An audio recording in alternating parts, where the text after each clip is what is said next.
All right, let's dive into the really complex and, honestly, pretty misunderstood world of personality disorders. To get us started, I want you to try and build a picture of someone in your head just based on a few things they might say about themselves. So first up, you hear this. Okay, you're probably picturing someone who's really self-assured, right? Confident, articulate, maybe the kind of person who just owns the room at a party. On the surface, it seems like they have it all figured out. Now, let's add another piece to the puzzle. Okay, so they're ambitious, maybe a bit of a daydreamer, but hey, that's not exactly a red flag, is it? I mean, a lot of us have some pretty grand aspirations, no harm in that. And then you hear this. This is where the whole picture just shatters. All of a sudden, that charm doesn't feel like a personality trait anymore, does it? It feels like a weapon, a tool for manipulation. So who is this person we've just sketched out? A charismatic con artist? A ruthless CEO? Well, in reality, these are all direct quotes from a self-assessment for personality disorders. And this right here reveals the central paradox. The person we just described, they might not see a single thing wrong with themselves. And that fundamental problem of perception is exactly what makes personality disorders so different from a lot of other psychological conditions. It's not just about the symptoms, it's about how the person experiencing them sees the world and their own place in it. To really get this, we need to understand two key terms. So most conditions, like say OCD or bipolar disorder, are what we call ego-dystonic. That means the person is aware of their problem, their symptoms cause them real distress, and they know something is wrong. But personality disorders, they're often ego-syntonic. The person doesn't see their behavior as the problem. As far as they're concerned, the problem is with everybody else.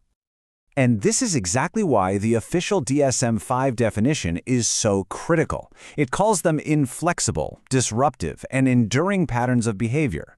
We're not talking about temporary states here. These are deeply ingrained ways of being that really mess with a person's ability to function, whether they realize it or not. So, how in the world do clinicians navigate all this? Well, they use a kind of map. The DSM-5 organizes the 10 distinct personality disorders into 3 main clusters, and each one has its own core set of characteristics. So this map is built on 3 different neighborhoods, or clusters. First, you have Cluster A, which covers odd or eccentric behaviors. Think of the deep-seated distrust in paranoid personality disorder. Then there's Cluster B, which is all about dramatic and emotional traits. That's where you'll find narcissistic personality disorder. And finally, Cluster C involves anxious or fearful traits, like the intense fear of rejection you see in avoidant personality disorder. But you know, while this map is really useful, the real world is almost never that neat and tidy. Diagnosing these disorders is incredibly hard, mainly because the lines between them get really, really blurry. And this leads to what clinicians call the overlap problem. For example, if you look at narcissistic and histrionic personality disorders, they're both in that dramatic Cluster B. They both involve things like attention-seeking and dramatic behavior. Trying to figure out which is which takes some serious clinical expertise, and even then it's tough.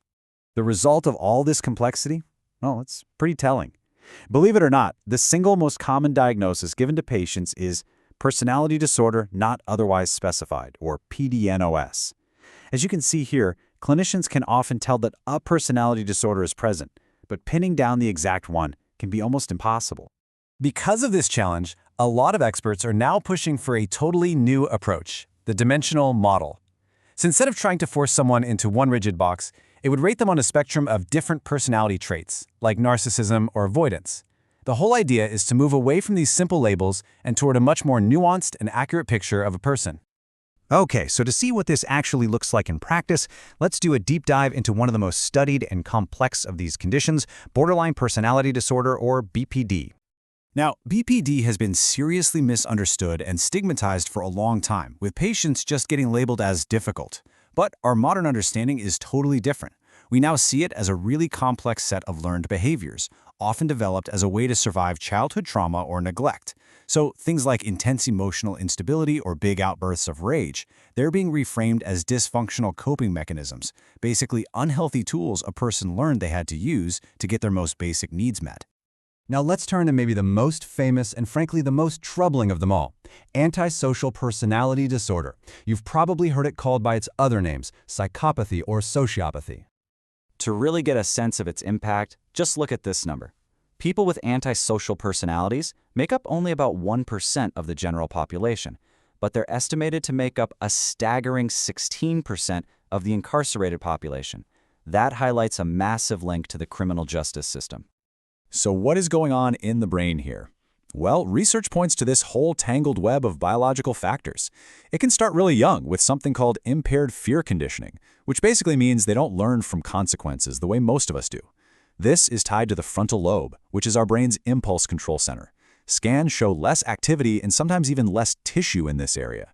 You couple that with an overly reactive dopamine reward system, and you've basically got a brain that is wired to chase rewards without properly registering the risks or the harm it does to other people. Now, given how deeply rooted all these patterns are, treatment for adults is notoriously difficult. But that doesn't mean there's no hope. It just might mean we need to shift our focus entirely. And this brings us to a really crucial point. Prevention might just be our best form of treatment. Adult personalities aren't very plastic, they're not very adaptable. But for kids who are showing early warning signs, they often get a diagnosis of conduct disorder, which is a precursor. Their brains are way more malleable, and that makes early intervention incredibly promising. So the path forward looks something like this. First, you have to identify those early warning signs. Then, you work with the kids and their families to correct the behavior and address any negative influences. But what's really fascinating is this idea of channeling some of these traits for good. That innate fearlessness, for instance, what if it could be redirected into something positive, like becoming a competitive athlete or an adventurous explorer?